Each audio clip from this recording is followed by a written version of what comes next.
Indian poet is considered as the poet of the Indian city? हाँ, try करें, कौन सा होना चाहिए वैसे? देखो, as per the common sense अगर हम लॉजिक भी लगाएं तो इसमें आंसर होगा निसिम एजिकिल। ठीक है, इनको poet of the Indian city कहते हैं, निसिम एजिकिल।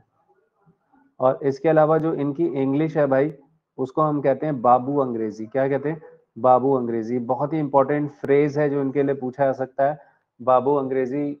ठीक है, तो इनके फ्रेज को हम, या इनकी इंग्लिश को हम बाबू अंग्रेजी कहते हैं। ठीक है, चलिए, तो ये 2-3 पॉइंट्स थे निसिम एजिकिल के बारे में। वैसे ये कौन सी कम्युनिटी से आते हैं? रिलीजियन के पॉइंट ऑफ व्यू से कहें तो जूइश कम्युनिटी से आते हैं, तो मुंबई बेस्ड हैं और जूइश कम्युनिटी से आते हैं। ठीक है, चलिए आगे बढ़ते हैं जी।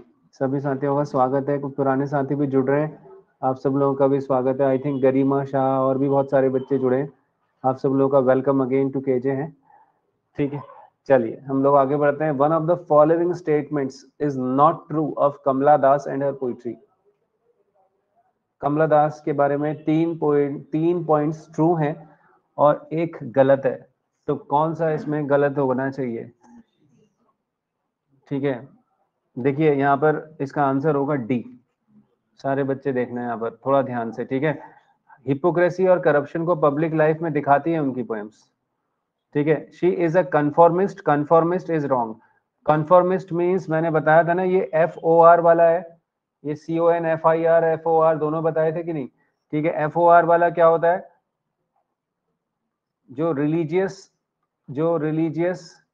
क्या होता है? ऑर्थोडॉक्स होता है, रिलीजियसली ऑर्थोडॉक्स होता है। उसकी स्पेलिंग क्या होती है? पूरी क्लास ध्यान से देखेगी, CONFORMIST होती है भाई, जो रिलीजियसली ऑर्थोडॉक्स होता है। तो वो तो बिल्कुल भी रिलीजियसली ऑर्थोडॉक्स नहीं है, आपको तो पता ही है। ठीक है, हाँ, उनका जो है मैरिज के बाद उन्होंने इनफैक्ट उन्होंने अपने रिलीजन को भी किया था। कमला दास चेंज टू कमला सुरैया, बताया था मैंने, इस्लाम एम्ब्रेस कर लिया था। तो ये क्वेश्चन बहुत ही इंपॉर्टेंट था कि वो कंफर्मिस्ट है, ये फॉल्स है। उसने पूछा था कौन सा ट्रू नहीं है। कंफर्मिस्ट का मतलब हो गया रिलीजियस ऑर्थोडॉक्स। ठीक है, अब देख लेते हैं क्या क्या ट्रू है। कि she writes in the confessional mode, बिल्कुल सही बात है भाई, कन्फेशनल पोइट्री में तो वो। ठीक है, इसके अलावा शी एक्सप्रेसेस फीमेल सेक्सुअलिटी, बिल्कुल, खासकर एक पॉइंट वाले पॉइंट पे, looking glass. Looking glass most जो है which is in fact you can से उसको वल्गर भी कहा गया, बैन भी किया गया कई जगह। तो लुकिंग ग्लास ये पोएम इनकी पूछी जा सकती है कमला दास की। इसके अलावा इसी पॉइंट पे फीमेल सेक्सुअलिटी वाले पॉइंट्स पे बहुत क्वेश्चन आते हैं वैसे। ठीक है, तो female who is you can say obsessed with sexuality is called as nymphomaniac. लिखवाया था मैंने ये पॉइंट। ठीक है, नोट होगा निम्फोमानियक, स्पेलिंग देख लेंगे, NYMPHOMANIAC, निम्फोमानियक। निम्फोमानियक का मतलब भी लिखेंगे। ठीक है, obsessed, a female obsessed with sexuality is called as nymphomaniac या निम्फोमैनियक, जो भी आप कहना चाहें। मैनियक का मतलब पागल होता है, सन की होता है। ठीक है, तो निम्फ का मतलब होता है हेवनली ब्यूटी। निम्फ का मतलब क्या होता है? हेवनली ब्यूटी, जैसे हम हिंदी में जिसे हम कहते हैं अप्सरा। ठीक है, हाँ, जो हेवन हेवन में जो ब्यूटी है। सो निम्फोमैनियक का मतलब मैंने बताया obsessed with a female. Obsessed female के लिए यूज होगा ये वर्ड, मेल के लिए यूज नहीं होगा। A female obsessed with sexuality is called as nymphomaniac. ठीक है, चलिए, ये पॉइंट आपको याद रखने, सारे एग्जाम रिलेटेड टिप्स हैं भाई। कल या परसों ही हमने इनकी पोएम करी थी, पहला पोइट्री कलेक्शन पूछा गया था आपसे, क्या था याद है किसी को? Summer in Calcutta. ठीक है, समर इन कैलकाटा इनका फर्स्ट पोइट्री कलेक्शन था। चलिए आगे बढ़ते हैं फिर। Next question number 4, which of the following is not one of the features of linguistic analysis? ठीक है, लिंग्विस्टिक एनालिसिस का इनमें से कौन सा फीचर नहीं है?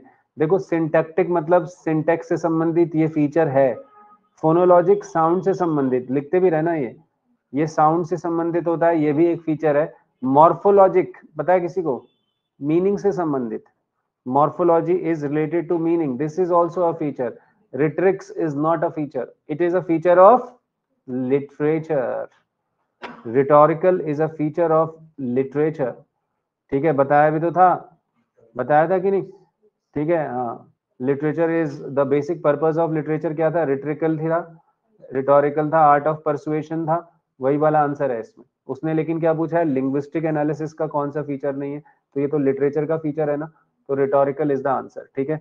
यहाँ पर ये लिख लेना, मॉर्फोलॉजी का मतलब स्टडी ऑफ मीनिंग के सेंस में होता है, फोनोलॉजी साउंड की स्टडी को कहते हैं भाई, और सिंटैक्टिक सिंटेक्स की स्टडी को कहते हैं, जिसके लिए मैंने परसों क्लास में बुक बताई थी, जो इंग्लिश वाली बुक बताई थी मैंने, ठीक है ना, A.S. हॉर्नबी, लिख भी दे रहा हूं मैं, कभी कभी ये भी एमसीक्यूज में आ जाते हैं, इतने फेमस राइटर हैं कि इस सिंटेक्स पे सबसे ग्रेटेस्ट वर्क किसका है, A.S. हॉर्नबी का है, HORNBY, हॉर्नबी, हॉर्नबी की किताब है, ठीक है। मैंने कहा भी था कि one of the important books है जो आपको परचेज करनी चाहिए, ग्रामर में डीप जाना है तो। आइए आगे बढ़ते हैं, क्वेश्चन नंबर 4, ठीक है। अब देखो एरिस्टोटल ने क्या बोला है, एरिस्टोटल के पॉइंट ऑफ व्यू से डिवाइस, ठीक है, is the mark of a genius according to Aristotle. तो देखो ऐसा क्वेश्चन है जिसमें तुक्का नहीं लगाना है, अगर आ गया तो ठीक है, नहीं आया तो फिर आपको चक्कर में नहीं रहना है इसके, मेटाफर इज द आंसर। याद रखना, एरिस्टोटल के अकॉर्डिंग मेटाफर जो है ग्रेटेस्ट, एक तरीके से कह सकते हैं मार्क है एक जीनियस का, मेटाफर, ठीक है। मेटालेप्सिस ऐसा कुछ होता नहीं, जस्टिस होगा नहीं, आयरनी आपको बताइए, आयरनी, आयरनी को मैं फिर से लिखा देता हूं, नए बच्चे स्पेशली लिख लेंगे। आयरनी हम कहते हैं, ठीक है, mismatch between actual and ideal reality, ठीक है। एक्चुअल रियलिटी जितनी बार लिख लो बेसिक्स को उतना अच्छा है, एक्चुअल रियलिटी और आइडियल रियलिटी के बीच में मिसमैच हो जाता है, जब मिसमैच लिखा है MISMATCH, mismatch between, between actual reality and ideal reality, ठीक है। चलो जल्दी से बताओ, आयरनी में क्या होगा, पेन होगा या फिर सटायर होगा, नहीं नहीं नहीं, सटायर तो रिडिकुल में होगा, ठीक है। आयरनी में पेन होगा या फिर लेमेंटेशन होगा या सफरिंग होगी, ये नोट कर लेना आप। मेन आयरनी में एक वर्ड नोट करना है सबने, लेमेंटेशन होगा, यहीं पर कंफ्यूज हो जाता है बच्चा, ठीक है। और सटायर में क्या होगा, सटायर तो अलग ही फिगर ऑफ स्पीच है, सटायर में रिडिकुल होगा, फिर से लिख लो नहीं तो, सटायर में क्या होगा भाई, रिडिकुल होगा, और आयरनी में लेमेंटेशन होगा, ठीक है। ये नोट्स का रिवीजन करके जाना, बिल्कुल पिन पॉइंटेड नोट्स हैं ये, बहुत इंपॉर्टेंट, ठीक है। आगे बढ़ते हैं फिर क्वेश्चन नंबर 6 में, सॉरी क्वेश्चन नंबर 5 में, ठीक है। क्वेश्चन 5 है, which of the following writers was not associated with the aesthetic movement during the late 19th century। Late 19th century में इनमें से कौन सा राइटर एसोसिएटेड नहीं था एस्थेटिक मूवमेंट से, ठीक है। देखो मैथ्यू आर्नल्ड होल्ड करते हैं, अभी हमने पढ़े भी हैं, थोड़ा सा देखते हैं अभी। वॉल्टर पैटर तो एसोसिएटेड हैं, ठीक है, और ये तो इंग्लैंड में एस्थेटिसिज्म के फादर ही हैं। ऑस्कर वाइल्ड बहुत बड़े राइटर हैं, नॉटी 90s एस्थेटिसिज्म से ही जुड़े हैं, तो ये दोनों तो नहीं होंगे, उसने नॉट पूछा है, ये दोनों तो हैं। अब बचा मैथ्यू आर्नल्ड, विलियम मॉरिस, आपको बता रहा हूँ विलियम मॉरिस भी एस्थेटिसिज्म से जुड़े हुए पोएट थे, प्री रैफेलाइट से भी जुड़े थे, तो आंसर क्या आएगा, Matthew Arnold. Matthew Arnold aestheticism से जुड़े हुए नहीं थे। ऐसे क्वेश्चन गट्सी फीलिंग है, अटेम्प्ट जरूर करने हैं आपने, थोड़ा सा अप्लाई करोगे अपने माइंड को निकल जाएगा। तो मैथ्यू आर्नल्ड तो हम जानते ही हैं भाई, मैथ्यू आर्नल्ड के बारे में तो पूरे हमने लेक्चर ही लिए हैं ऑथर सीरीज में, एलेजाइक पोएट है मैथ्यू आर्नल्ड, ठीक है। मैथ्यू आर्नल्ड का जो जीनियस है वो एलेजीज में दिखाई देता है, और मैथ्यू आर्नल्ड की जो कुछ पोएम्स हैं वो सब पे चर्चा हो ही चुकी है। तो वैसे एक वर्ड जो बार बार आपको याद रखना है, पोएट क्रिटिक कहा जाता है इनको विक्टोरियन एज का, ये पोएट भी हैं और क्रिटिक भी हैं। जैसे कि टेनिसन और ब्राउनिंग ने क्रिटिसिज्म नहीं लिखा है, बट आर्नल्ड ने लिखा है, ये मेन बात है आर्नल्ड, तो पोएट क्रिटिक। इसके अलावा 35 ईयर्स तक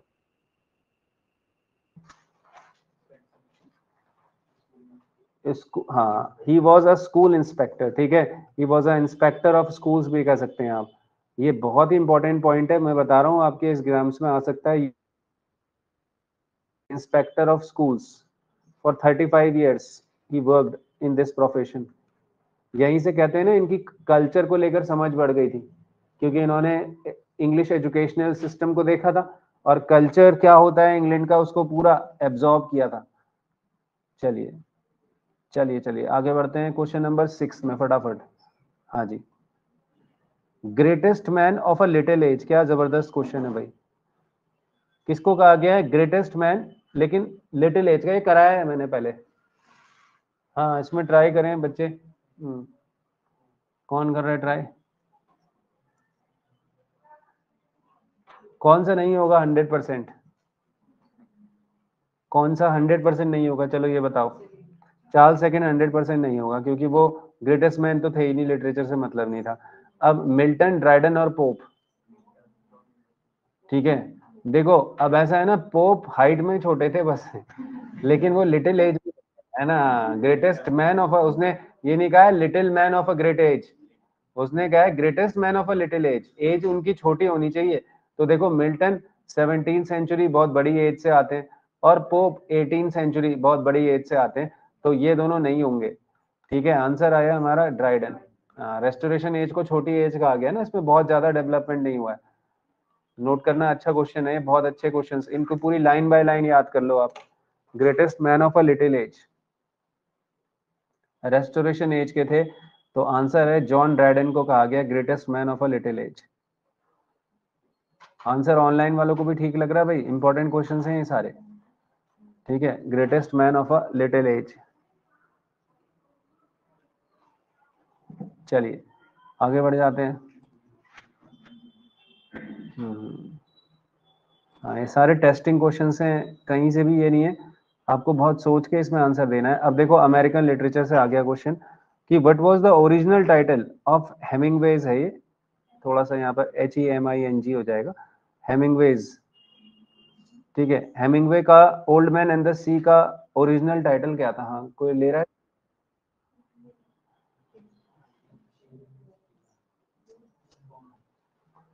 ठीक है, याद रखना इसमें है द असिस्टेंट, द असिस्टेंट या ओल्ड मैन एंड द सी है। हाँ ये SE है, ओल्ड मैन एंड द सी का अपोजिट वो क्या था, टाइटल क्या था? द असिस्टेंट था, बी इसका आंसर होगा।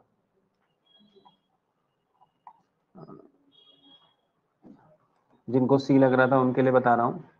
ठीक है, बी इसका आंसर होगा, द असिस्टेंट। अब फटाफट लिखते हैं, the old man and the sea. कब आया था भाई ये नॉवल? 1952 में, है ना, 52 में आया था। और फिर इसको पुलिट्जर कब मिला था? 1953 में। ठीक है, यही तो है। और फिर 1954 में हेमिंगवे को क्या मिला है भाई? 53 में लिख दो आप पुलिट्जर, और 1954 में, ये तो बहुत इंपॉर्टेंट क्वेश्चन है अमेरिकन लिटरेचर पे, सभी साथियों के लिए याद रखेंगे। 1954 में इनको क्या मिला है? नोबेल प्राइज मिला है। 1954 में अर्नेस्ट हेमिंगवे को इनका ग्रेटेस्ट नॉवल माना गया है, the old man and the sea. अब ध्यान से लिखते रहना इस पे। इसका जो हीरो है उसका नाम है सेंटियागो, सेंटियागो। ठीक है, ये एक ओल्ड क्यूबन फिशरमैन है, कुछ भी पूछा जा सकता है इस नॉवल के अंदर से। ये एक ओल्ड क्यूबन, क्यूबा में जो रहता है, क्यूबन हो गया CUBAN, ओल्ड क्यूबन फिशरमैन है।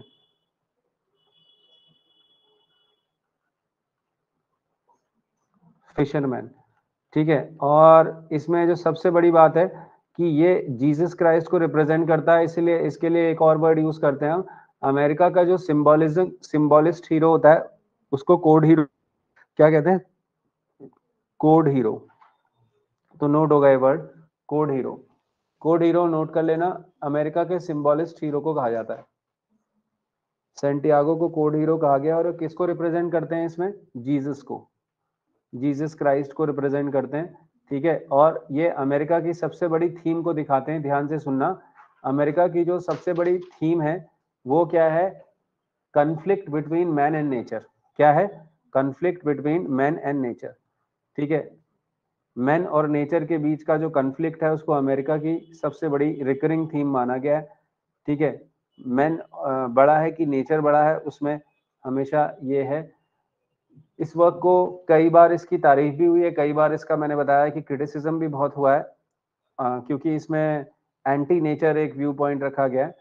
इसी में एक फेमस लाइन है ना, man can be destroyed but not defeated. सबसे फेमस लाइन कही गई इस नॉवल की क्या है? Man can be destroyed but not defeated.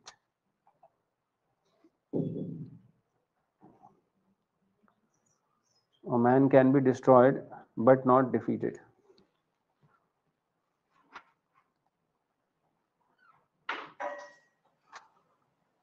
ठीक है, तो ये नॉवल आप जरूर डिटेल में पढ़ लीजिएगा। आगे बढ़ते हैं हम लोग। Who has been called as the saint of the metaphysical school?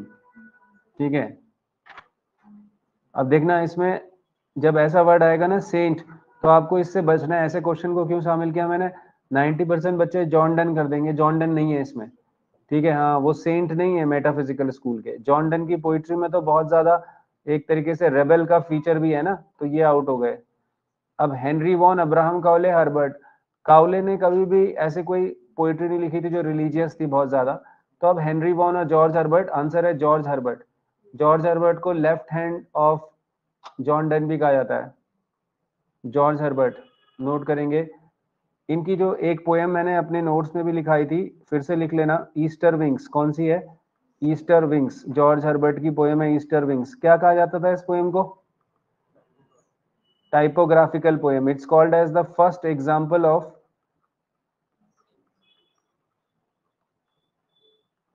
Typographical poetry. ठीक है, नोट बनवाए थे हमने, टाइपोग्राफिकल पोइट्री। टाइपोग्राफिकल का मतलब जैसे किसी एक पर्टिकुलर डिजाइन में जब वर्ड्स को प्रिंट किया जाता है तो हम उसको टाइपोग्राफिकल कहते हैं।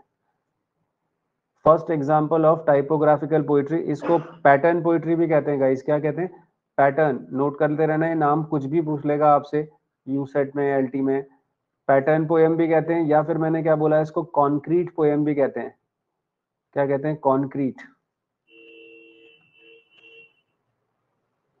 CONCRETE, con. डेफिनेशन नोट करो फटाफट, टाइपोग्राफिकल या पैटर्न या कॉन्क्रीट पोएम की। लिखोगे, व्हेन द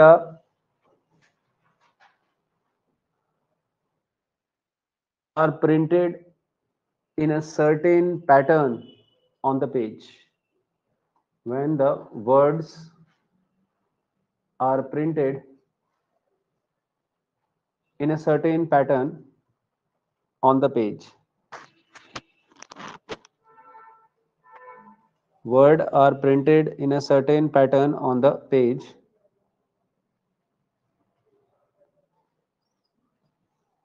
ठीक है,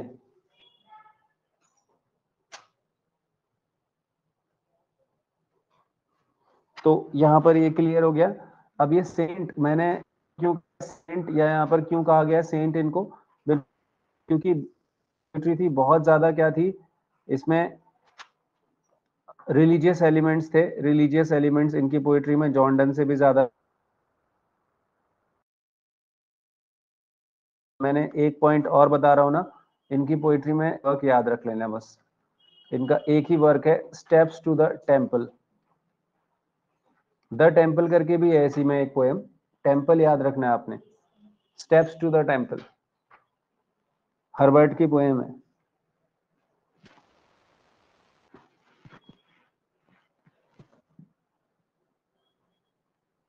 ठीक है, आगे बढ़ते हैं। क्वेश्चन नंबर 9th,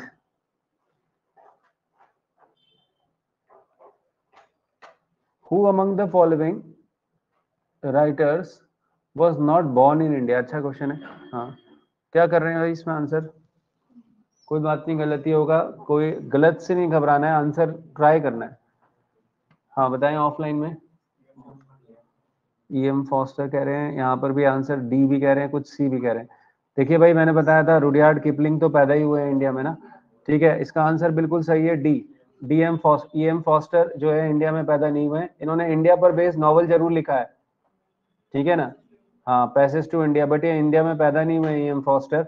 बाकी तीनों पैदा हुए हैं। विलियम मेकपीस ठेकरे मैंने बताया था कैलकाटा में पैदा हुए हैं। ठीक है, जॉर्ज ऑरवेल भी इंडिया में पैदा हुए हैं, रुडयार्ड किपलिंग भी इंडिया में पैदा हुए हैं।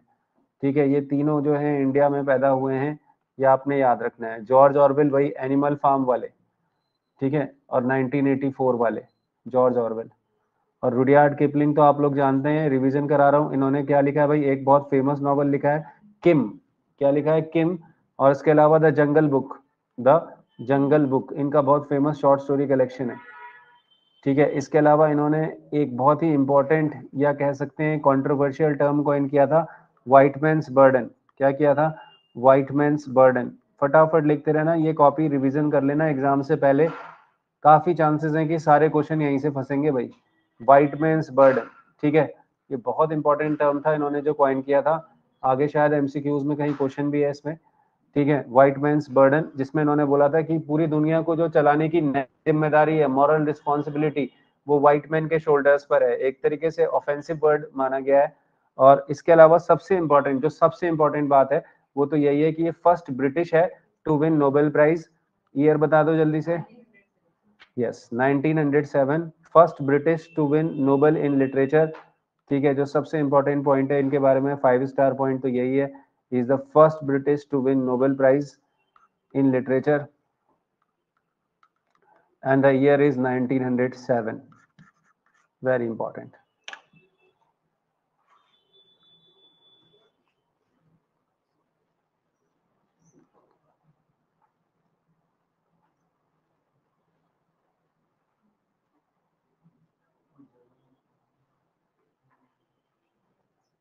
लिख लिया सबने?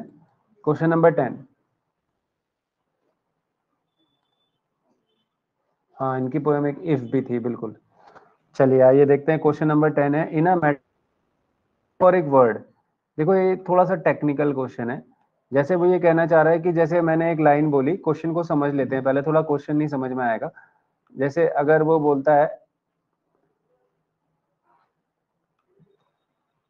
ही इज अ लॉयन, अगर वो एक लाइन बोलता है ही इज अ लॉयन, तो यहाँ पर वो कह रहा है कि जो लॉयन वर्ड है ना, वो ये कहना चाह रहा है कि जो लॉयन वर्ड है ये क्या है, इसको कहते क्या है हम, ठीक है।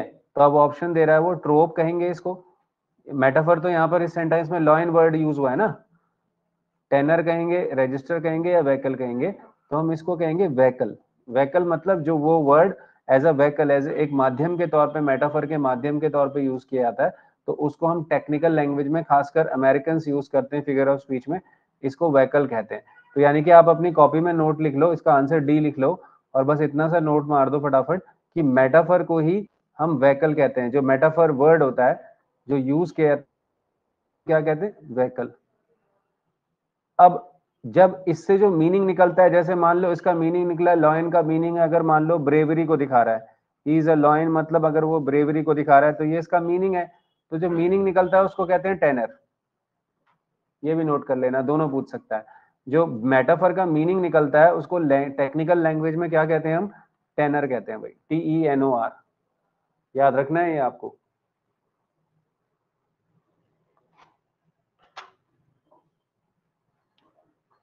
TENOR, टेनर, ठीक है।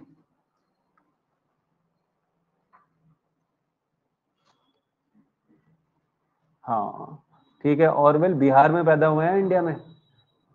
हाँ, बिहार में चंपारण में आई थिंक ना, या छपरा या चंपारण, ऐसे ही कुछ है। बिहार लिख लो आप, ऑरवेल का, ठीक है।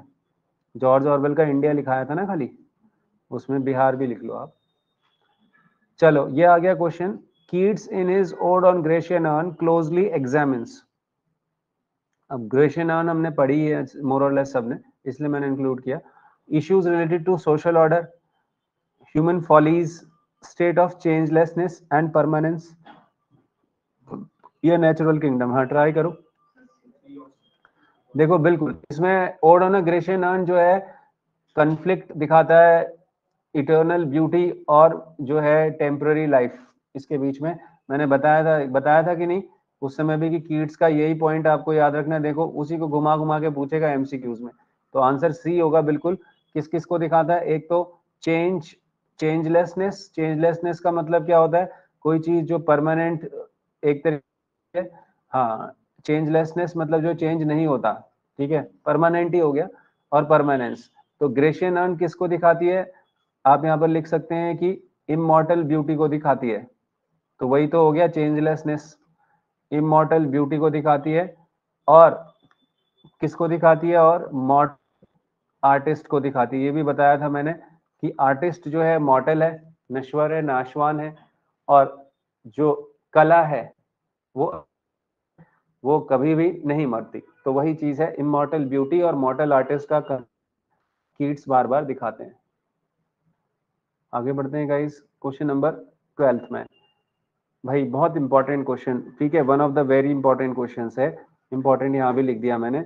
विच statement is not true? 101% question ये रिपीट हो जाएगा एज इट इज सभी पेपर्स में। क्या होना चाहिए भाई बताओ? It took 9 years to complete, it was commission by King Henry, it was proposed by Hampton Court conference of 1604 लिखा है ये, 1604 है ये, और the translation was carried out by 47 different scholar. देखो ऐसे क्वेश्चन को अगर नहीं पता तो तुक्का नहीं मारना चाहिए, तुक्का याद हो जाता है ना, ठीक है। तो मैं आपको आंसर बताता हूँ, मनी मन में आप रख लो भले ही फिर भी एक आंसर। देखो उसने पूछा है नॉट ट्रू, पहले ट्रू क्या क्या है वो याद कर लेते हैं। इसमें इसमें लिखने का भी टाइम दूंगा मैं।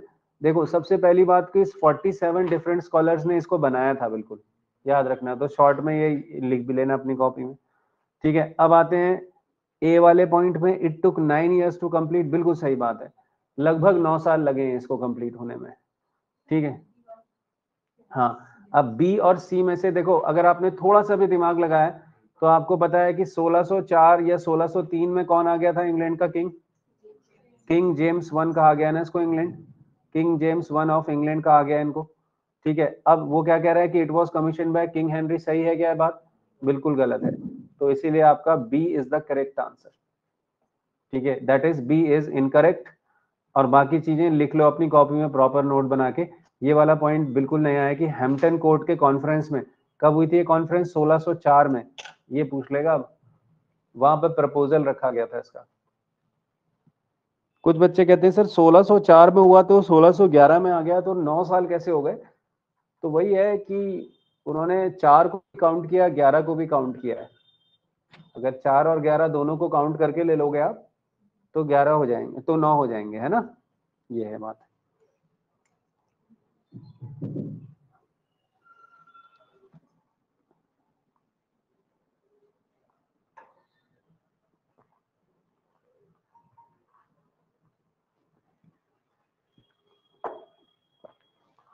ठीक है भाई, बहुत ही इंपॉर्टेंट प्रीमियम क्वेश्चन जिसे मैं कहूंगा रिपीटेबल क्वेश्चन है। चलो आगे बढ़ते हैं फिर क्वेश्चन नंबर 13 में।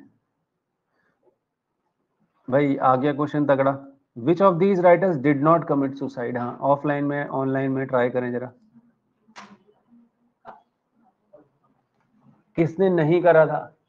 चलो ये बता दो तुम्हें किसने करा था। देखो डी तो चलो पता ही है हमें, है ना, सी भी पता है, काफका, हेमिंगवे ने अपने आप को गोली मार दी थी, ठीक है, ये भी है ही है। अब बचा ए और सी। काफका जर्मन थे, मॉडर्न राइटर है, इन्होंने भी सुसाइड किया था, ठीक है। तो आंसर क्या आ गया? F Scott Fitzgerald. 3 बजे वाली क्लास में भी, जो बेसिक्स वाली कुछ क्लासेस चल रही हैं उसमें बताया था ना, ये लॉस्ट जनरेशन वाले राइटर हैं, एफ स्कॉट फिट्जगेराल्ड। इन्होंने सुसाइड नहीं किया था भाई। और इसमें कंट्री का नाम भी लिख लेना, इनकी कंट्रीज सबकी इंपॉर्टेंट है। हेमिंगवे की कंट्री क्या है? अमेरिकन। और हेमिंगवे ने कैसे अपने आप को सुसाइड किया था ये भी पूछा जा सकता है, ही शॉट हिमसेल्फ डेड, ठीक है, इन्होंने अपने आप को गोली मार, ठीक है, शॉटगन से अपने आप को गोली मार दी थी, ठीक है, shot himself. Sylvia Plath American, confessional है, सिल्विया प्लाथ क्या है? अमेरिकन है, कन्फेशनल है, इन्होंने क्या किया था?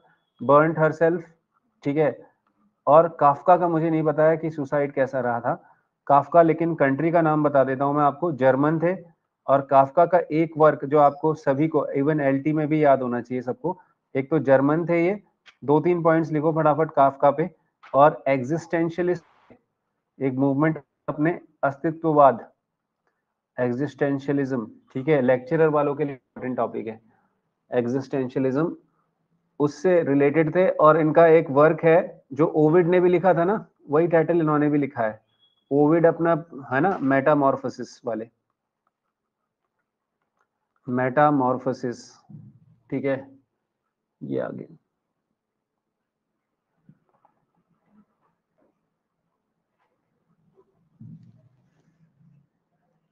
यहाँ पर मेटामॉर्फोसिस वर्ड का मतलब भी पूछते हैं, ठीक है, ट्रांसफॉर्मेशन होता है ना। इसमें एक इंसान जो है कॉकरोच बन जाता है, इंसेक्ट।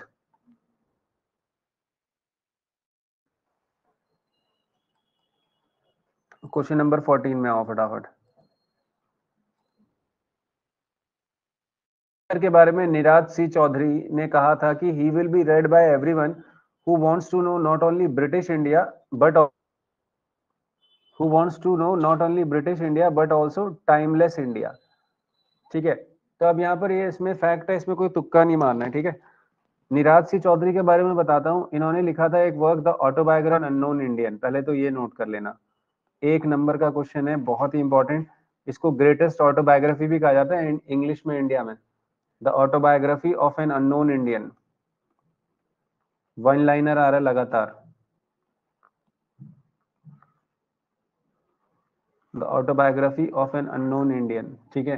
क्या बोला है मैंने इसको? Greatest autobiography in Indian literature in English. Bengali थे ये, निराज सी चौधरी की बात कर रहा हूं मैं, और ये लंदन में ही ज्यादातर रहे थे, ठीक है। तो इन्होंने अगर तारीफ भी करी होगी तो ऑब्वियसली ऐसा याद करना ना कि इंडियन की नहीं करी है, क्योंकि ये इंग्लिश कल्चर से बहुत इन्फ्लुएंस थे। टीएस एलियट तो कभी जिंदगी में नहीं हो सकता, ठीक है, क्योंकि ब्रिटिश इंडिया के बारे में नहीं लिखा है, वो तो वैसे भी अमेरिकन थे।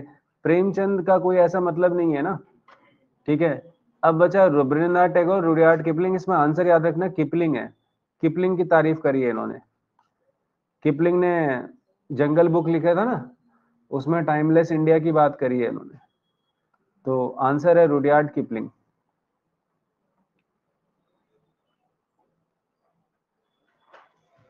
ठीक है, question number 16, courage he said, and ये क्वेश्चन मैंने इसलिए लिया क्योंकि टेनिसन हमने इस बीच पढ़ा था। He said and pointed towards the land. In the opening line of Tennyson's lotus eaters he refers to. बहुत इंपॉर्टेंट क्वेश्चन। लोटस ईटर के अंदर ही किसको रेफर करता था?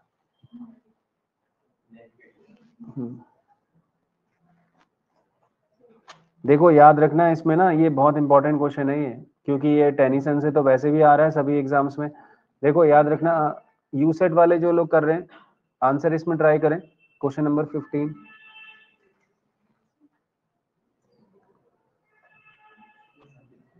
डी। देखो बता देता हूं आप लोगों की जानकारी के लिए कि डी नहीं है इसमें, ठीक है। अब इसमें देख लेते हैं। देखो ये लोटस ईटर्स में कौन से लोग थे, मैंने इसकी स्टोरी बताई थी कि ये वॉर से वापस आ रहे थे, और वॉर से वापस आके एक आइलैंड पे रुक जाते हैं। वहां पर इनको बहुत ब्यूटीफुल लोटस मिलते हैं। उन लोटस को देखते हैं और फिर ये क्या करते हैं, मैंने बताया था ना, it is an ode to relaxation. ये कविता जो है आराम से जीवन को हल्के हल्के हल्के अंदाज में जीने के लिए कहती है। तो ये एक्चुअली जो था ये यूलिसिस ही था, ठीक है। हाँ, तो ये अच्छा क्वेश्चन है ये। यूलिसिस पोएम भी लिखी है टेनिसन ने, और लोटस ईटर्स का हीरो भी कौन है? यूलिसिस। आज क्लियर हो गया है, वेरी इंपॉर्टेंट पॉइंट, ठीक है। तो आंसर इसका नोट कर लेंगे, 15th का है, इसलिए डाला है क्वेश्चन मैंने। अगर फिर भी मैं देख रहा हूँ कि कुछ लोगों को ऑप्शंस एटलीस्ट जो बहुत दूर के हैं वो निकालने आ गए, ऑड वन आउट ना, वो बहुत जरूरी था। तो आइए आगे बढ़ते हैं, क्वेश्चन नंबर 17। भाई क्या कहता है इसमें? Prologue in doctor fosters. देख लो भाई, again a very important question, very important कहूंगा मैं। डॉक्टर फॉस्टर्स में भी प्रोलोग लिखा गया है, ठीक है। अब उसमें किस मिथ का रेफरेंस है? तो देखना इसमें, याद रखना इकारस का मिथ है ये। क्वेश्चन नंबर 16 का ए। अब ये इकारस क्या है? ये एक्चुअली एक फेमस पेंटिंग है जिस पर W.H. अडन ने भी अपनी पोएम लिखी थी, ठीक है। और इस मिथ का नाम है फॉल ऑफ इकारस। फटाफट नोट करो, एक ग्रीक कहानी है, ठीक है, अ ग्रीक स्टोरी, जिसमें क्या है कि एक बॉय है जिसका नाम क्या है? इकारस। उसके क्या है? मोम के पंख हैं। He has wings of wax, ठीक है, मोम के पंख हैं इसके, ठीक है। मोम को वैक्स कहते हैं इंग्लिश में, तो विंग्स ऑफ वैक्स। तो इसको सलाह दी गई थी कि ये सन के पास ना जाए, बट फिर भी ये सन के पास जाता है, इसके पास विंग्स हैं तो ये उड़ता है। और ये सन के पास जैसे ही जाता है तो उसकी गर्मी से इसके विंग्स क्या है?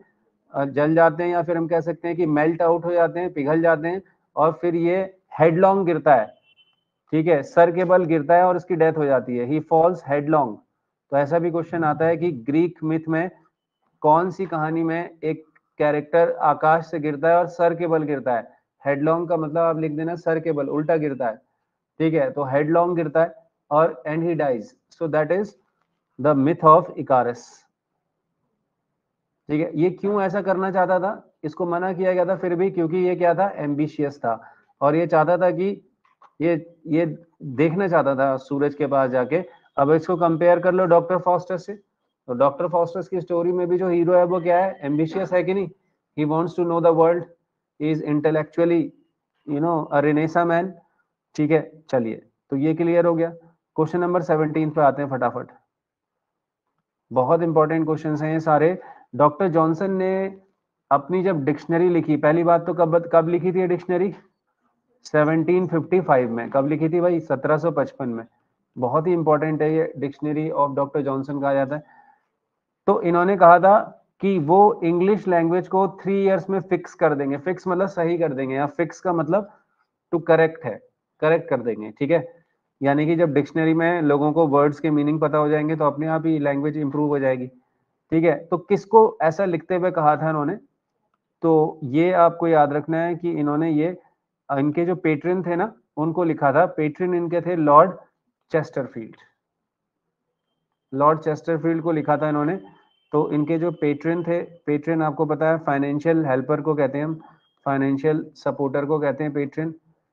इनफैक्ट यही वही पेट्रन थे जब डॉक्टर जॉनसन की मदर की डेथ हुई थी तो उन्होंने सपोर्ट नहीं किया था। ठीक है, और फिर डॉक्टर जॉनसन ने पेट्रनेज सिस्टम को ही परमानेंटली खत्म कर दिया था। ठीक है, और वो कौन सा वर्क था जो डॉक्टर जॉनसन ने लिखा था अपनी मदर के फ्यूनरल को पे करने के लिए, ये क्वेश्चन भी आ रहा है, नोट कर लो भाई, रासेलास। इसको most pessimistic work of doctor Johnson कहा जाता है। रासेलास क्यों लिखा था उन्होंने, टू पे for the funeral of his mother. Doctor Johnson की बात हो रही है, टू पे for the funeral of his mother. Very very important. ठीक है, टू पे for the funeral of his mother. Funeral आपको पता है, क्रिमेशन राइट्स। ठीक है, चलिए आगे बढ़ जाते हैं।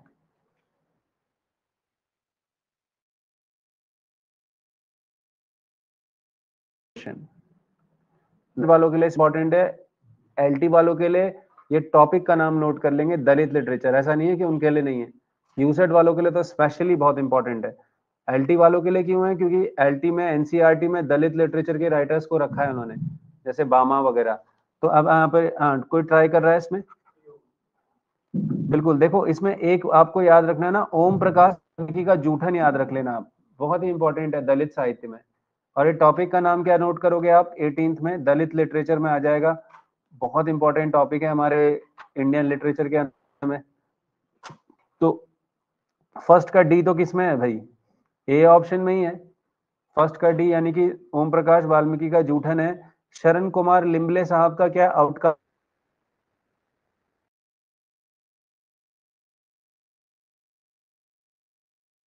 बना लेना। ठीक है, लक्ष्मण गायकवाड़ जी का उचाले, ठीक है, उछले।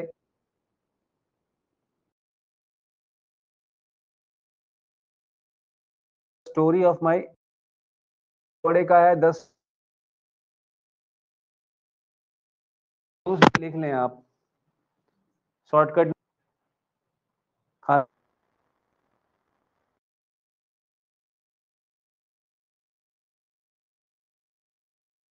ये लेवल पे भी लिटरेचर पे सारे बच्चों को करवा देता हूँ। एक टॉपिक है 1992 में एक वर्क आया है, पूरी क्लास बहुत ही ध्यान से लिखेगी, द पॉइजन ब्रेड।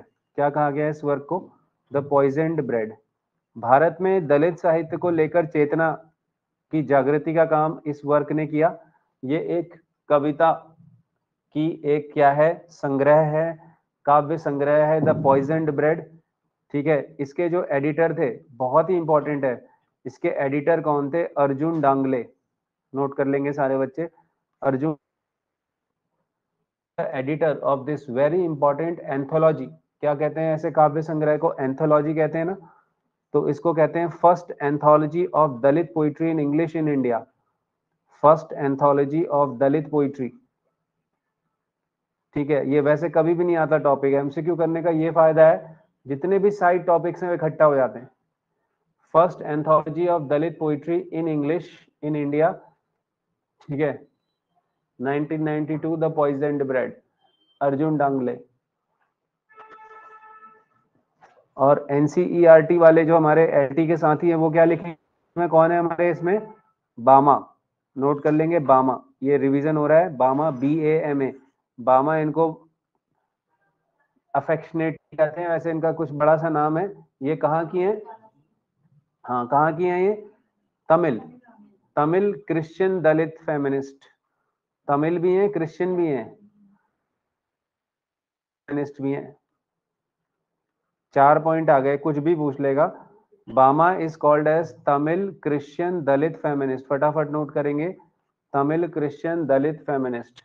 कुरुक्कू, कुरुक्कू इनकी ऑटोबायोग्राफी का नाम क्या है, कुरुक्कू, ठीक है, बामा की, KURRUKU, कुरुक्कू, KURRUKU। चलिए, हाँ जिटकाला भी है, बिल्कुल जिटकाला वहां की है, बाहर की है।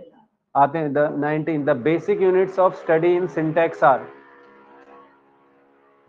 सिंटैक्स की बेसिक यूनिट क्या होंगी स्टडी की, देखो सिंटैक्स में ऑफ कोर्स सेंटेंस और क्लॉज की तो बात होगी ही ना, ग्रामर में आजकल पढ़ ही रहे हैं हम सिंटैक्स, तो आंसर क्या होगा, सी, बिल्कुल सही बात है, सी होगा, phrases clauses and sentences. Sentences तो होंगे ही होंगे। एक चीज खास बात ध्यान रखना कि सिंटैक्स में वर्ड्स नहीं होंगे, सिंटैक्स में स्टडी किसकी होगी, फ्रेज की, क्लॉज की या सेंटेंसेस की, वेरी इंपॉर्टेंट पॉइंट है ये। तो 19th का आंसर हो गया सी।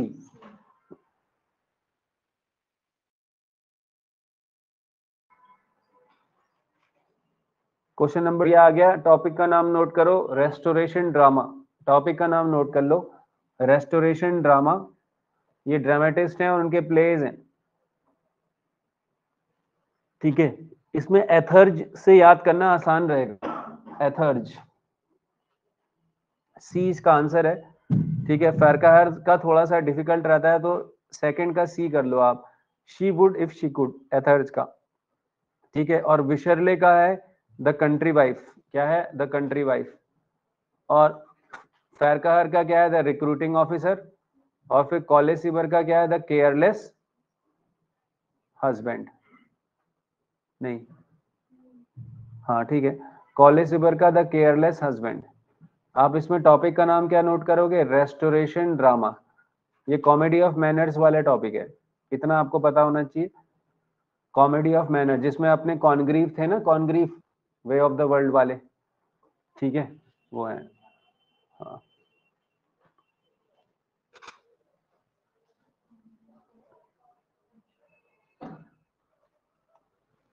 21 which is not a characteristic feature of neo classicism, हाँ भाई बताओ क्या होगा, इनमें से कौन सा कैरेक्टरिस्टिक फीचर नहीं है, हाँ बताओ, ऑफलाइन ऑनलाइन दोनों बताएंगे।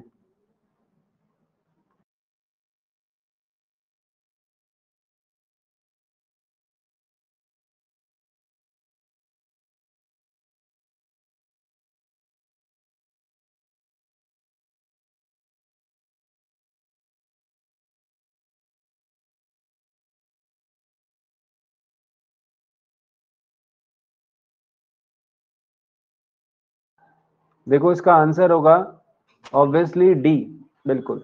नेचर की प्रशंसा करना नियो क्लासिकल का काम नहीं है, रोमांटिक वाले, romantic were the worshippers of nature, ठीक है, सिंपल सा क्वेश्चन है। अब यहाँ पर ये बिलीफ वर्ड जो दिया है ना, बिलीफ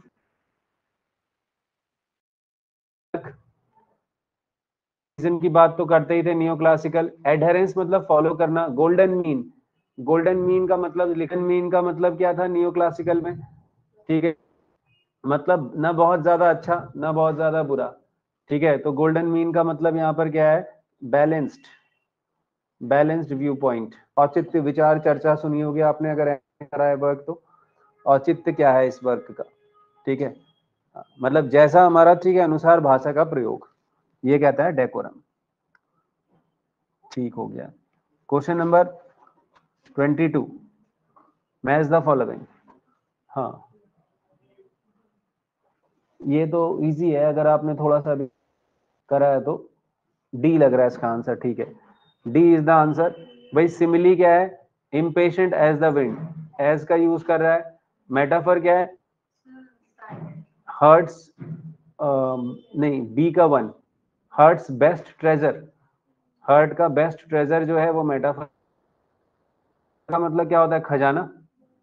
ट्रांसफर्ड एपिथेट क्या है, साइलेंट टॉम, ट्रांसफर्ड एपिथेट। और एंटीथेसिस क्या है, जॉय एंड सॉरो, अपोजिट्स हैं जॉय एंड सॉरो, ठीक है। तो यानी कि ये हो गया, हार्ट्स बेस्ट ट्रेजर वाला थोड़ा सा ट्रिकी था, बट बाकी तीनों से आप निकाल लोगे इसको, ठीक है।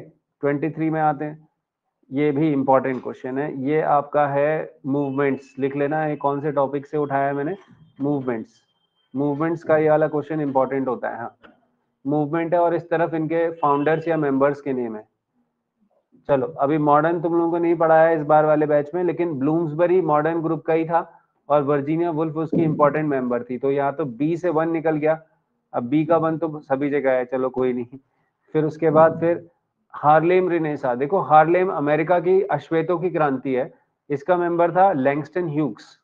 तो ए का 4, ए का 4 भी दो जगह है, ए का 4 बी का 1। अब द मूवमेंट, फिलिप लार्किन है इसके मेंबर, तो यानी कि सी का 2, तो यानी कि हो गया डी, सी का 2 यानी डी हो गया। बीट मूवमेंट का मेंबर है एलन गिन्सबर्ग, लिख के इसको याद करो फटाफट, अभी लिख लो नहीं तो बाद में नहीं होगा, ये इंपॉर्टेंट क्वेश्चन है। और हार्लेम रिनेसा पे क्या लिखेंगे, स्पेशली एलटी वाले, यूसेट वालों से मैं उम्मीद करता हूँ कि उनको थोड़ा सा पता होगा। हार्लेम रिनेसा को कहते हैं renaissance of blacks in America, ठीक है, अमेरिका में अश्वेतों की क्रांति, renaissance of blacks in America.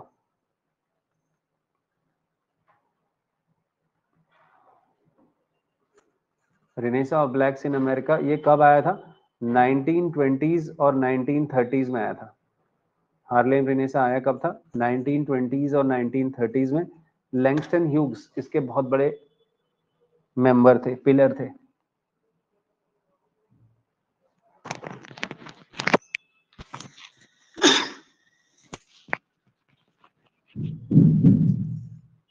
ठीक है,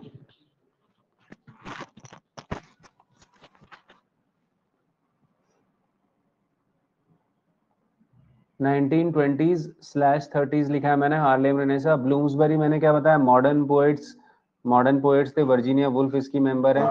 मूवमेंट पोइट्री फिलिप लार्किन लेकर आए थे, ये 1950s में लेकर आए थे, ये मॉडर्न लिटरेचर में पढ़ोगे आप। बीट मूवमेंट अमेरिका का है 1960s का, एलटी वालों के लिए इतना इंपॉर्टेंट नहीं है, बट फिर भी खाली ये लिख लो कहाँ का मूवमेंट है, यूसेट वालों के लिए तो बहुत इंपॉर्टेंट है। अमेरिका का मूवमेंट है बीट मूवमेंट, और मैंने क्या बोला, ये भी ब्लैक्स के बीच में आया था बीट मूवमेंट, ठीक है। और ये कब आया था, 1960s में आया था बीट मूवमेंट, 1960s में। अमेरिका ब्लैक्स, इसके मेंबर हैं एलन गिन्सबर्ग। चलिए 24, गोरा the protagonist of Tagore's novel, ठीक है, क्योंकि इसका नाम एक्चुअली गोरा था ना, ये बाय बर्थ, या हम कह सकते हैं कि ऑर्फन चाइल्ड था और एक आयरिश कपल का एक चाइल्ड था, तो इसका आंसर है गोरा was the protagonist of, the protagonist was an orphan child of N Irish people. गोरा एक्चुअली ये टैगोर का नॉवल है, बहुत इंपॉर्टेंट वर्क है, रविन्द्रनाथ टैगोर साहब ने नॉवल भी लिखा है गोरा, ठीक है। It is the, he is the orphan child of N Irish couple. चलिए तो 24 का बी लिख लिया आपने। 25, देखिए भाई मैच द फॉलोइंग्स हैं इसमें, तो आप देखेंगे डॉटसन, मैंने परसों ही कहीं कराया था, अभी तक के पेपर्स में आया था, बाइलिंगुअल मेथड है ना, तो डॉटसन का तो ए का 2 हो गया, तो ए का 2 दो जगह है, तो ए का 2 हो गया। अब इसके बाद माइकल वेस्ट का याद रखना, माइकल वेस्ट का न्यू मेथड है, माइकल वेस्ट का न्यू मेथड है, तो डी का 3, यानी डी ऑप्शन हो गया। ठीक है, यानी कि विल्किंस का क्या है फिर, नेशनल सिलेबसेस करके, और एनएस प्रभु का क्या है, प्रोसीजरल सिलेबस। लिख लेना इसको, ये पेडागोजी में भी पूछ लेगा एलटी। ठीक है, डॉटसन का बाइलिंगुअल, विल्किंस का नेशनल सिलेबसेस, एनएस प्रभु का प्रोसीजरल सिलेबसेस, और माइकल वेस्ट का न्यू मेथड्स। ठीक है, ऑनलाइन में क्वेश्चंस का आपको ट्रेंड समझ में आ रहा है ना, जो मैं क्वेश्चंस आप लोगों को ले रहा हूँ, है ना। आई होप आप लोगों को अच्छे लग रहे होंगे, और ये बहुत इंपॉर्टेंट है। हमें पता नहीं कि हमारा कभी भी पेपर का वो बता सकते हैं कि शायद 10 मार्च ही ना हो जाए एलटी वालों के लिए, और यूसेट वालों का तो अगले महीने खड़ा है पेपर। ठीक है, तो आपको इस तरह के क्वेश्चंस करने हैं। ठीक है, इनको फैक्ट बना के आपको एज इट इज देखना है। आइए देखते हैं, ये तो इजी क्वेश्चन है। देखिए क्या है कि बेसिक्स ऑफ नॉवल से उठाया है। हाँ बताएं। बिल्कुल, एपिस्टोलरी हम लोग देखते हैं, जो पहला इंग्लिश नॉवल है पामेला 1740, एपिस्टोलरी है, लेटर के फॉर्मेट में लिखा है ना। नोट्स का रिवीजन भी करोगे ना आप, तो आपको थोड़ा कॉन्फिडेंस और आएगा। पिकारेस्क भाई जोसेफ एंड्रूज, ठीक है 1742। Self conscious novel, self conscious मतलब सेंटिमेंटल, तो ट्रिस्टम शैंडी, ठीक है स्टर्न का। और हिस्टोरिकल नॉवल क्या है, टेल ऑफ टू सिटीज, ये डिकेंस का है, चार्ल्स डिकेंस ने भी लिखे हैं हिस्टोरिकल नॉवल। ठीक है, चलिए 28, a variation of language used in a particular class. ठीक है, पर्टिकुलर क्लास के पॉइंट ऑफ व्यू देखो, अगर क्लास की बात करेगा ना, सोसाइटी नहीं कह रहा है वो, क्लास कह रहा है, तो सोशियोलेक्ट हो जाता है। याद कर लेना, इसमें उल्टा है। डायलेक्ट में क्या है, सोसाइटी। हाँ याद कर लो उसको, डायलेक्ट में सोसाइटी है, और सोशियोलेक्ट में सोसाइटी नहीं है, ऐसे याद किया था मैंने। सोशियोलेक्ट में क्या है, क्लास है। सोशियोलेक्ट में क्लास है, पर्टिकुलर क्लास। जैसे मान लो तुम कहोगे कि टीचर्स की अपनी एक लैंग्वेज है, टीचर्स की ना, उनकी अपनी लैंग्वेज होती है, कुछ कॉमन चीजें यूज करता है हर टीचर अपनी लैंग्वेज में, तो वो क्या होगी, डायलेक्ट होगी, सोशियोलेक्ट। सोशियोलेक्ट पर्टिकुलर क्लास को दिखा रहा है ना। चलो जल्दी से रिवीजन करा देता हूं। कल मैंने बताया था कंटेक्चुअल लैंग्वेज, क्या वर्ड दिया था पिछले लेक्चर में, कंटेक्चुअल लैंग्वेज। खट से आंसर आना चाहिए था ये इसमें। एमसीक्यूज का रिवीजन करके आया करो, है ना। रजिस्टर, क्या बताया था, रजिस्टर फिर से लिख लेना। परिस्थिति जन्य भाषा बताया था मैंने, दो बिजनेसमैन जब आपस में अपनी लैंग्वेज यूज कर दें, कुछ ऐसे वर्ड्स होंगे जो उन्हीं के बिजनेस के होंगे, उनको क्या कहते थे हम, कंटेक्चुअल लैंग्वेज। कंटेक्चुअल मतलब सिचुएशन बेस्ड, सिचुएशन के आधार पर जो पैदा हो गई है, उसको रजिस्टर कहते हैं लिंग्विस्टिक लैंग्वेज में। अब यहाँ पर ये देख लो भैया, पिडगिन बहुत ही इंपॉर्टेंट है, नोट कर लेना यहाँ पर, थोड़ा सा ध्यान से देखना, यहाँ पर बहुत इंपॉर्टेंट है साथियों पिडगिन। देखो दो चीजें आपने याद कर लेनी है, ये रिपीट आएगा, रिपीट 5 स्टार क्वेश्चन। ठीक है, एक है पिडगिन और एक है क्रियोल। नोट कर लो, पिडगिन और क्रियोल, आपको बहुत सारे एग्जाम्स में ये मिल जाएगा। तो देखना, पिडगिन, पिडगिन पहले समझ लेना, जब दो ऐसे लोग होंगे या दो ऐसे ग्रुप्स होंगे जिनके बीच में कोई कॉमन लैंग्वेज नहीं है, तब पिडगिन की भूमिका बनेगी। जैसे फॉर एग्जांपल मैं किसी चाइनीज से मिल रहा हूँ, चाइनीज को भी इंग्लिश नहीं आती है, मुझे भी इंग्लिश नहीं आती है, और मुझे हिंदी आती है, चाइनीज को हिंदी नहीं आती, उसको चाइनीज आती है, मुझे चाइनीज नहीं आती। तो यानी कि कोई भी एक ऐसी कॉमन लैंग्वेज जब नहीं,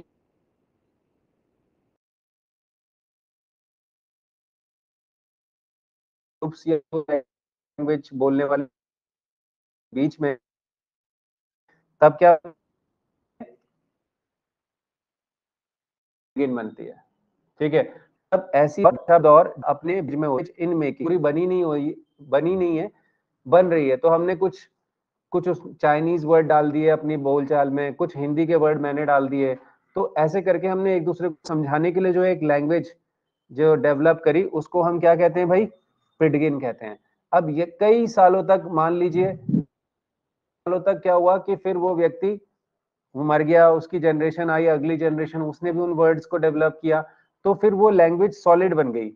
और जब वो लैंग्वेज सॉलिड बन गई, तो वही क्या कहलाती है, क्रियोल। तो क्रियोल इज अ सॉलिड पिडगिन। जब पिडगिन स्थापित हो जाती है, स्टेबल हो जाती है, तो उसको हम क्या कहते हैं, क्रियोल। ठीक है, याद रखना है। और एक पॉइंट क्या बताया मैंने कि दोनों ही कब डेवलप होंगी, when there is a mutually non exclusive group, जब दो ग्रुप्स आपस में ऐसे होंगे जिनके बीच में नॉन एक्सक्लूसिव होंगे, यानी कि उनके बीच में कोई कॉमन लैंग्वेज नहीं होगी। ठीक है, इसका एक एग्जाम्पल भी नोट कर लेना, कैरेबियन इंग्लिश, जो कैरेबियन भाषा है ना, जो कि वेस्ट इंडीज वगैरह में बोली जाती है, कैरेबियन इंग्लिश, वो क्या कही गई है, पिडगिन और क्रियोल का एग्जाम्पल कही गई है।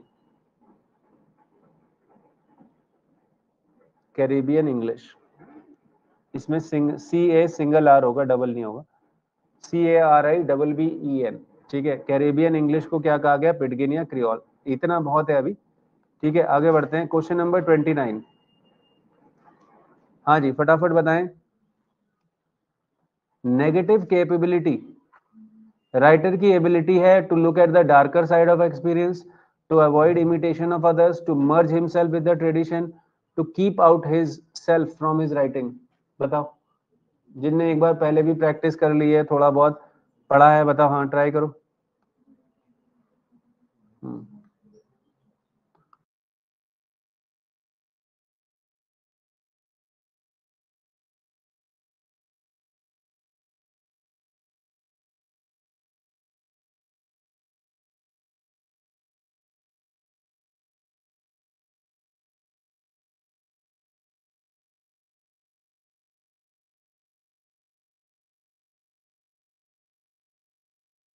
देखिए, इसका आंसर होगा डी, नेगेटिव कैपेबिलिटी। जब आप अपने स्व को हटा देते हैं, जब आप अपने सेल्फ को हटा देते हैं, वो भी क्या है, नेगेटिव कैपेबिलिटी ही है। मैंने क्या बताया था इसका, अपना आंसर क्या बताया था, एब्सेंस ऑफ कॉन्शियस एफर्ट्स, यही लिखाया था।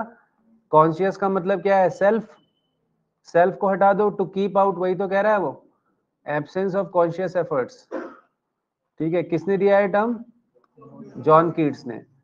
ठीक है, कब दिया है, 1817 के एक अपने लेटर में, 2 दिसंबर 1817, एक लेटर में इन्होंने टर्म कॉइन किया है, क्रिटिसिज्म में आता है ये। कंपेयर किया था 20th सेंचुरी के, TS Eliot, very good, TS, हाँ बिल्कुल, टीएस एलियट के बहुत इंपॉर्टेंट कॉन्सेप्ट हमने देखा था, आपका इम्पर्सनैलिटी ऑफ पोइट्री से कंपेयर किया था, बिल्कुल, इम्पर्सनैलिटी, ये जरूर लिख लेना अपनी कॉपी में, impersonality of poetry, TS Eliot का कॉन्सेप्ट है, उससे कंपेयर करते हैं हम इसको, दोनों लगभग एक चीज है।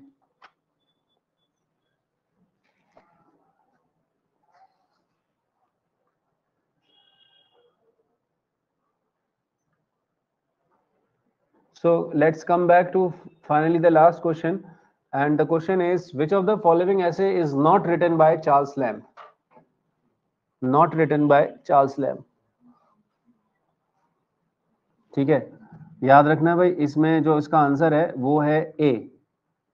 ठीक है, on murder considered as one of the fine arts, ये चार्ल्स लैम्ब ने नहीं लिखा है, ये टॉमस डे क्विंसी ने लिखा है। किसने लिखा है, लिख भी लेना, Thomas De Quincey, confession of an English opium eater वाले। ठीक है, अब ये याद रखो कि ड्रीम चिल्ड्रन भी लिखा है चार्ल्स लैम्ब ने, डेजर्टेशन अपॉन रोस्टेड पिग। ठीक है, हाँ, ये एक जगह नॉनवेज बना रहे होते हैं तो उस पे भी इन्होंने ऐसे लिखा है, क्वेश्चन याद रखना। और द साउथ सी हाउस तो भैया इनका बहुत फेमस कलेक्शन है। ठीक है, तो ये तीनों इन्होंने लिखे हैं, ये नोट कर लेना। और मैंने क्या बोला है, थॉमस डे क्विंसी ने क्या लिखा है, on murder considered as one of the fine arts. ये कौन से वाले थॉमस डे क्विंसी हैं, जिन्होंने बहुत ही फेमस वर्क, ये भी नोट कर लेंगे सारे बच्चे, confessions of an English opium eater भी लिखा है। रोमांटिक एज में ओपियम को लेने का एक बहुत बड़ा फैशन था, और उसी परंपरा में इन्होंने इस वर्क को लिखा था, confessions of an English opium eater. बताओ कौन सा famous romantic poet overdose of opium की वजह से मर गया, कोलरिज। ठीक है, हाँ, Coleridge was a addict to opium. ठीक है, ऐसा कहते हैं कि, और फिर टबैको के उससे कौन मरा, Charles Lamb. Charles Lamb overdose of tobacco, death नहीं हुई but of course it deteriorated his health. ठीक है, तो ये आपने याद रखने हैं 2-3 क्वेश्चन। चलिए, so that brings an end to the session, hope you liked it. ठीक है, फिर मिलता हूँ मैं आपसे कल नए क्वेश्चंस नए सेशंस के साथ। ठीक है, थैंक यू।